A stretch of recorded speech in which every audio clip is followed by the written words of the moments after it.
मैं समझता हूं कि शायद क्रिश्चियंस इसी वजह से एक लंबे वक्त से इंडिया में चुप्पी साधे रहे।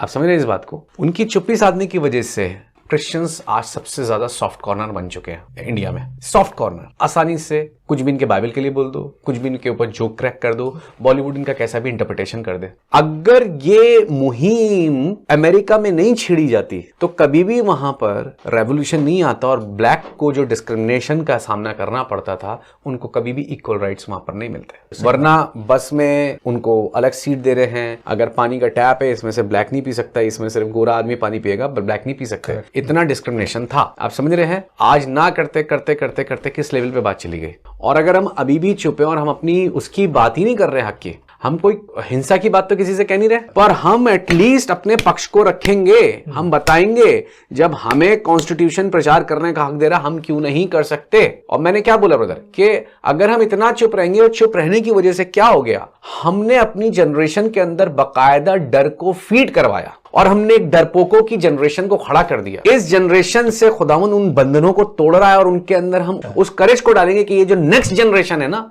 ये पूरी तरह करेजियस होगी, ये खुलकर जिएगी। मतलब क्या आप ये कहना चाह रहे हैं कि हमारे भी कुछ जवान जो है डंडा लेके खड़े हो जाए, आओ तुम्हारे को देख लेंगे, तुम्हारा देखिए सारी बात डंडा लेके बात नहीं है, लेकिन ब्रदर एटलीस्ट नेचुरल सी बात है, ऐसे भी नहीं होना चाहिए। मैं एक वीडियो देख रहा था, एक चर्च के अंदर 50 लोग बैठे और 4 ये वो घुस गए वहां पर, फैनेटिक्स घुस गए। वो वीडियो बना रहे हैं, इनके आधार कार्ड मांग रहे हैं, वो मांग रहे हो, तुम घिघी बनी हुई है और तुम कुछ बोल नहीं रहे हो, और तुम उसकी वीडियो बनाकर सिंपैथी लेने के लिए तुम सोशल नेटवर्किंग पे डाल रहे हो कि हमारा प्रोसिक्यूशन हो गया। तुम उनसे ये भी नहीं बोल रहे हो भाई तुम कौन हो, तुम कौन से अधिकार से आ रहे हो, तुम पुलिस वाले हो, क्या हो, तुम इतना भी नहीं बोल पा रहे हो। ऐसी कौन सी डर की आत्मा, इतना डर किस चीज का कि तुम 4 बंदों को 50 बंदे ये बात नहीं बोल पा रहे हो। आप समझ रहे ब्रदर? एटलीस्ट कम से कम हमें उनको पलट के तो बोलना पड़ेगा ना, हमें कहना तो पड़ेगा ना। अगर ब्रदर ऐसी बात होती, पतरस के साथ क्या हुआ था, अगर वो स्टैंड नहीं लेता तो ये डिपेंड करता है एक करेज जो हम दिखा रहे हैं, जो पाकरू चाहता है कि हम करेज दिखाएं। जो पतरस के पास करेज था पेंतिकॉस्ट के दिन, नहीं होता तो वो नहीं लेते ना। ओपनली बोल रहा है और वो पूरी तरह एक वो ऐसा काम कर रहा है जिससे 100% उसका क्रूसिफिक्शन तय था तभी, कि अभी तुझे भी घसीटेंगे, तुझे भी मार देंगे, तुझे भी वो कर देंगे। तो मैं जो आपको बात कर रहा हूं, तो ये हमने एक ऐसी डरपोक पीढ़ी तैयार कर दी इस वजह से, क्योंकि हमारे जो पहले वाले रहे उन लोगों ने बकायदा हमारे यंगस्टर्स के बीच में बोला नहीं बोलने की जरूरत नहीं, ऐसे नहीं ऐसे नहीं, उन्हें डरपोक बना दिया। आप समझ रहे हैं? लेकिन अब हमें ये बात बताना है कि क्रिश्चियंस डरपोक नहीं होते, क्रिश्चियंस डरपोक नहीं होते। हाँ, वो सहते हैं। सहने का मतलब ये नहीं है कि आप स्टैंड ना लो।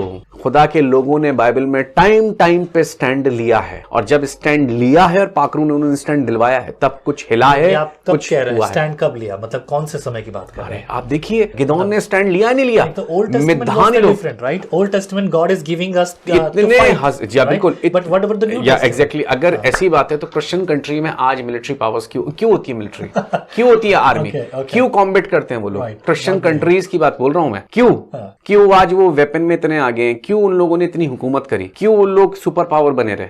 क्रिश्चियन कंट्रीज की बात कर रहा हूं मैं, जो बिल्कुल बाइबल के प्रिंसिपल पे चलते हैं, या जिनकी नींव देशों की बाइबल के ऊपर रखी गई, बाइबल के प्रिंसिपल्स के ऊपर उनका फाउंडेशन रखा गया।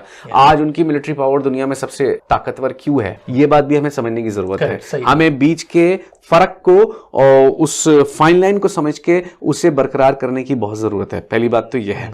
दूसरी बात, करेज की अगर हम वैसी भी बात करें तो पतरस का करेज ही तो था ये, कि वो इतने यहूदियों के बीच में, और वो साफ कह रहा, तुमने जिस यीशु को क्रूस पर चढ़ाया उसी को परमेश्वर ने प्रभु और मसीह दोनों ठहराया। सोच के देखिए, इतना ऐसी हुंकार मार रहा है, डर नहीं रहा है। करेज नहीं होता तो कहां पेंतिकॉस्ट के दिन वो इतने बपतिस्मे दे पाता? आप समझ रहे हैं इस बात को? That is a kind of a courage, है ना? तो मैंने क्या बोला, इसका मतलब ये नहीं है कि अगर हम संयम रख रहे हैं और हम धीरज रख रहे हैं तो इसका मतलब ये नहीं है कि हम डरपोक हैं। मतलब स्टैंड लेना है जहां स्टैंड लेने की जरूरत है। स्टैंड की बात कर रहे हैं, स्टैंड ब्रदर, कभी लोग आ जाएं तो कभी क्या करें? तो एक तो स्टैंड, चलिए ये पोजीशन हो गई, पर एक जो हमारे चारों तरफ हो रही है बात, एक चीज जो ग्लोबली हो रही है, ग्लोबली मतलब हम इंडिया में आप हर जगह देख रहे हैं। अभी मैंने क्या देखा, बहुत अच्छा सवाल करा आपने। पंजाब में कुछ हेट स्पीच दी गई और वहां पर क्या करा लोगों ने, कनाडा में और उससे पहले अमेरिका में प्रोटेस्ट किया क्रिश्चियंस ने, और पंजाबी क्रिश्चियंस के खिलाफ एट्रोसिटीज ना हो, प्रोसिक्यूशन ना हो, ये ना हो, वो ना हो। मुझे इतना ज्यादा अफसोस हुआ ये चीज देखकर। मैंने कहा आज पंजाब में तुम अमेरिका